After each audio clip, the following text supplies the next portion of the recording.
औज़ुबिल्लाहि मिनश्शैतानिर्रजीम बिस्मिल्लाहिर्रहमानिर्रहीम। लाखों करोड़ों दरूद नबी पाक सल्लल्लाहु अलैहि वसल्लम की ज़ात मुबारक पर। नाज़रीन कराम, अशरफ आसमी एडवोकेट आपकी खिदमत में हाज़िर। नाज़रीन, आपसे गुजारिश है कि अगर आपने अभी तक हमारा यूट्यूब चैनल सब्सक्राइब नहीं किया तो सब्सक्राइब फरमा लें, बेल आइकन को क्लिक कर लें। नाज़रीन कराम, सुप्रीम कोर्ट ऑफ पाकिस्तान का लेटेस्ट फैसला है सिविल पिटीशन नंबर 8L यानी 8L/2023। मिस्टर जस्टिस सरदार तारक मसूद साहब, जस्टिस अमीनुद्दीन खान साहब, जस्टिस सैयद हसन अजहर रिजवी साहब ने इस केस को सुना। फैसला जो है वो सैयद हसन अजहर रिजवी साहब ने लिखा है और 25/1/2024 को ये केस सुना गया है। नाज़रीन कराम, ये फैमिली मैटर है। इसका टाइटल जो है वो कुदरतुल्लाह पिटिशनर है वर्सेस एडिशनल डिस्ट्रिक्ट जज रेनाला खुर्द डिस्ट्रिक्ट कोकाड़ा वगैरह। इसमें जनाब पिटिशन ये जो है 185(3) के तहत ये आईन पाकिस्तान के तहत ये पिटिशन फाइल की गई है। पिटिशनर ने लाहौर हाई कोर्ट का एक फैसला 30/11/2022 का उसको चैलेंज किया है, जहां पर इसकी पिटिशन जो थी रिट पिटिशन डिसमिस हो गई थी। नाज़रीन कराम, कुदरतुल्लाह पिटिशनर और मसम्मात शमा नहीद की शादी हुई 25/3/2000 को 25/3/2000 को। उस शादी से रेस्पोंडेंट नंबर 4 मसम्मात कुरतुलैन पैदा हुई। ताहम ये शादी ना चल सकी और दोनों के रास्ते जुदा हो गए। खातून जो थी शमा नहीद, उसने मेंटेनेंस का नानो नफ़के का दावा जो है वो दायर किया अपनी नाबालिग बेटी के लिए जब वो 6 माह की थी। ये दावा फैमिली कोर्ट रेनाला खुर्द में दायर हुआ। इस दावे को 10/4/2007 को डिग्री कर दिया गया और 1000 रुपये खर्चा बच्ची का लगा दिया गया, जिसमें 10% सालाना इजाफा भी था। अब बाद में 11/3/2020 को respondent number 3 filed a family suit number 157 JFC/2020 for enhancement of maintenance amount. अब 2007 के बाद ये 2020 13 साल के बाद खातून ने दोबारा दावा दायर किया कि जनाब बच्ची का जो खर्चा है वो बढ़ा दिया जाए। जाहिर है बच्ची ये बड़ी होगी पढ़ रही होगी, बल्कि वो यूनिवर्सिटी में पढ़ रही थी, यूईटी में, यूनिवर्सिटी में।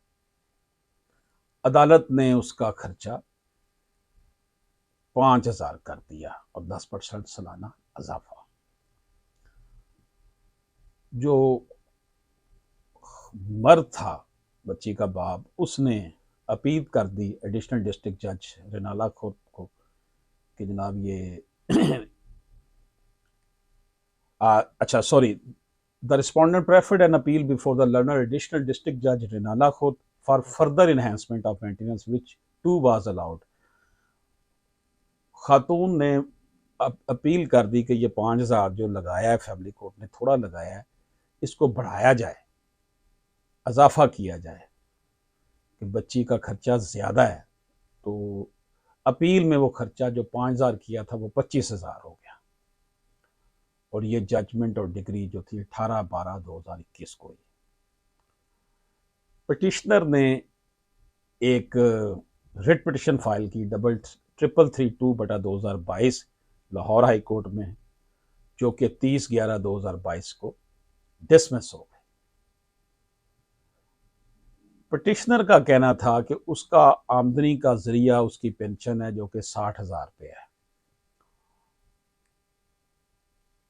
उसकी दूसरी बीवी से भी फैमिली है फर्स्ट जो मेंटेनेंस 25,000 बच्ची का लगा दिया गया वो इसके ज़राए आमदन से बहुत ज़्यादा है।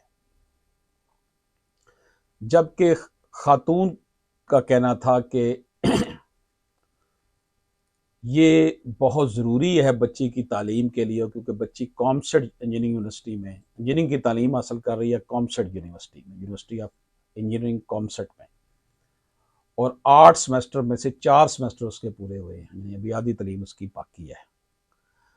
अब अदालत कहती है जी हमने पार्टीज़ को तफसील के साथ दोनों फ्रीकैन को सुना है। यहाँ पर सुप्रीम कोर्ट ऑफ पाकिस्तान जो है वो इवेल्युएट करती है टर्म मेंटेनेंस को, कि what is meant by maintenance, evaluating the scope of term maintenance. The important question that needs determination is whether a Muslim father is under an obligation to pay the expenses incurred on education of his daughter, children, or whether maintenance of child includes educational expenses. In order to answer this question, it is necessary to examine the definition of the term maintenance. तो सबसे अहम बात यह है कि क्या एक मुस्लिम बाप जो है उसके ऊपर ये लाजम है कि वो अपनी बेटी की तालीम, उसके नानो नफ़के के लिए पैसे दे।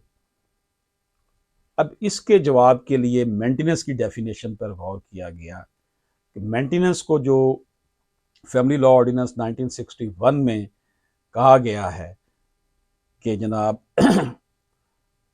however these laws do not provide a specific definition for maintenance. इस ऑर्डिनेंस 1961 फैमिली लॉ में ये कहा गया, लेकिन कोई प्रॉपर डेफिनेशन नहीं है। इसको समझने के लिए उन्होंने कहा कि अरेबिक में नफ़का जिसे हम कहते हैं उससे ये लफ्ज़ ड्राइव किया गया है, जिसका मतलब खर्च करना है। And in literal sense the word नफ़का means what a person spend on his family. तो नफ़का क्या हुआ, कोई शख्स भी जो अपनी फैमिली पे खर्च करता है। The word maintenance has been defined in Black law dictionary as under financial support given by one person to another. इसको प्रिंसिपल ऑफ मोहम्मदन लॉ जो डी एफ मुल्ला की किताब है, उन्होंने भी इसको 369 जो उन्होंने सेक्शन बनाए हुए थे, that is not statutory book, लेकिन ये उसको सेक्शन के तौर पर ये अदालतें लिखती हैं, हालांकि ये ऐसा नहीं लिखना चाहिए, वो स्टैट्यूटरी बुक नहीं है, वो एक टेक्स्ट बुक है। तो वहां पर मेंटेनेंस को कहा गया maintenance in this chapter include food, lodging, यानी कि जो भी खाना पीना इसके अंदर शामिल है। अब ये सारी चीजें जो थी ना, अब इस्लामिक लॉ के हवाले से नफका and signifies all those things which are necessary to support life.